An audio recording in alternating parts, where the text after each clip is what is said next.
Special Operations veteran Aaron Cohen. His firm Cherries trains law enforcement in counterterrorism all over. Thank you for joining us. Good to see you, Chris. What do you make of this suggestion of a prison swap? I thought it was interesting in the video, Aaron. No mention of a ceasefire by the hostages, but they were asking that there should be a swap considered. Is that something that should be considered at this point? Well, obviously, Israel is going to be open to getting its hostages released. That's the first priority. We've discussed that multiple times on your program.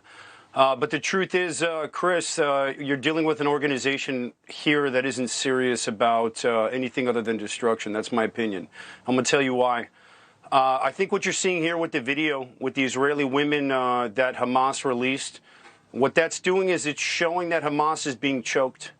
That means that Israel's aggression, attacks, ongoing operations, killing dozens and dozens of terrorist leaders, not just in Gaza, but Israel's reaching out into Syria. And I wouldn't be surprised, Chris, if they're reaching even farther out. What you're seeing right now is Israel conducting what it has to do, which is getting after it and preempting is the word I'm going to use. It was the same thing that happened in '67. Israel needs to rely on its preemptive capabilities in order to be able to carry out its total macro operational goal here, which is, and let me make this really clear, Israel is on an operation right now with one single goal in mind, and that is the total destruction of Hamas. The cell phones completely cut off, the power completely cut off.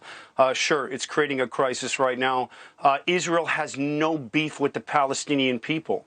I can tell you that because I've been through this training and I've gone through extraneous levels of training to be able to avoid having my barrel anywhere near a civilian. It's very real. And so Israel right now is focused on the total dismantle and destruction of Hamas, with the first priority again, and we've talked about this, releasing those hostages.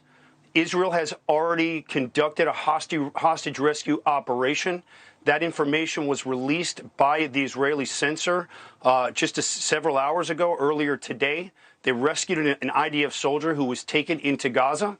That operation was conducted by one of their special operations units. I don't have the exact details of it, but it's viable, it's credible, and that's one down. And Israel is in the business of preserving life, Chris. You know where I stand with this?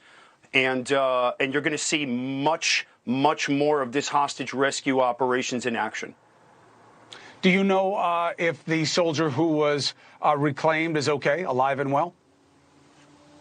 I believe that she's fine. I believe that there's video that's already been released, along with the video of the Israeli German citizen who was seen in the back of that pickup truck, who we now know has been killed. Yeah, she's been beheaded, according to my source, according to multiple sources.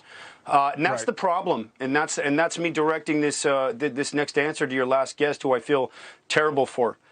The fact is that Hamas is in the position to systematically kill whoever they need to kill, and they've already done so. And in the hostage rescue business, Chris, we have two ways that we deal with this.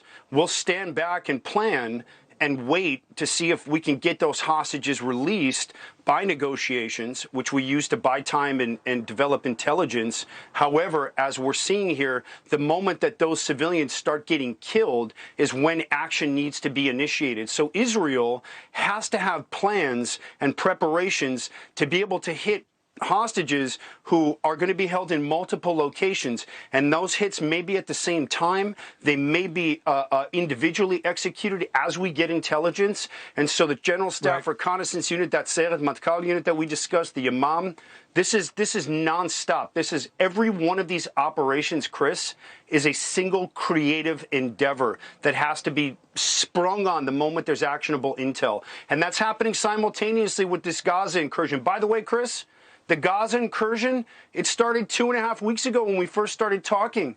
This is counterterrorism, which means leaning on special operations units. Nobody's going to be pushing 300,000 troops into Gaza.